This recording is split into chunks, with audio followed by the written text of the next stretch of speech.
Hello all, welcome back to my channel. ఈరోజు నేను టమాటా పుదీనా పచ్చడి చేస్తున్నానండి. దాని ప్రాసెస్ ఒకసారి చూద్దాం. ముందుగా మనం పుదీనాకులను కడిగి పెట్టుకోవాలండి.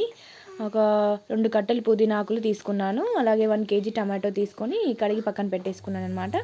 ముందుగా స్టవ్ ఆన్ చేసి ప్యాన్ పెట్టేసి అందులో ఆయిల్ వేసుకోవాలండి. ఆయిల్ వేసుకున్నాక మనం ముందుగా కడిగి పెట్టుకున్న పుదీనాకులను వేసుకొని వేయింపుకోవాలండి.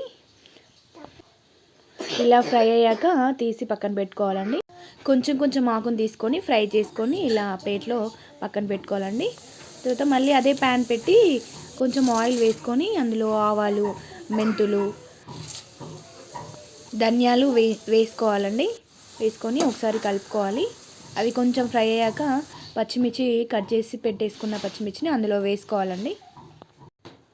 వేసుకున్నాక ఒకసారి కలుపుకోవాలండి. అవి కొంచెం ఫ్రై అయ్యాక మనం వెల్లుల్లిపాయలు అందులో వేసుకోవాలి.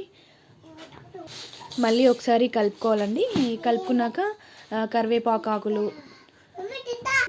ఉల్లాకులు వేసుకొని మళ్ళీ ఒకసారి కలుపుకోవాలండి. కలుపుకున్నాక అవి కొంచెం ఫ్రై అవ్వాలి. ఫ్రై అయ్యాక పక్కన పెట్టేసుకొని అదే ప్యాన్లో కొంచెం ఆయిల్ వేసుకొని కొంచెం పసుపు వేసుకొని టమాటా పీసెస్ కట్ చేసుకొని అందులో వేసుకోవాలండి. అవి ఉడకనివ్వాలండి కాసేపు.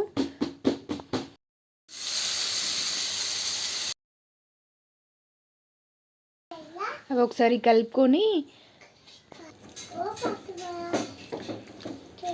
మూత పెట్టేసుకోవాలండి. మూత పెట్టేసుకొని ఒక 1/2 అవర్ అలా ఉడకనివ్వాలి. ఇలా ఉడకాక పక్కన పెట్టేసుకోవాలండి. పక్కన పెట్టేసుకొని మనం ముందుగా వేయించుకున్న పచ్చిమిర్చి, పుదీనాకులను మిక్సీలో వేసుకొని గ్రైండ్ చేసుకోవాలండి. అవి కొంచెం గ్రైండ్ అయ్యాక అందులో సాల్ట్, కొత్తిమీర వేసేసుకొని టమాటో పీసెస్లో వేసుకొని మిక్సీ పట్టేసుకోవాలండి. మిక్సీ పట్టేసుకున్నాక ఫైనల్గా ఇదండి టమాటా పుదీనా పచ్చడి.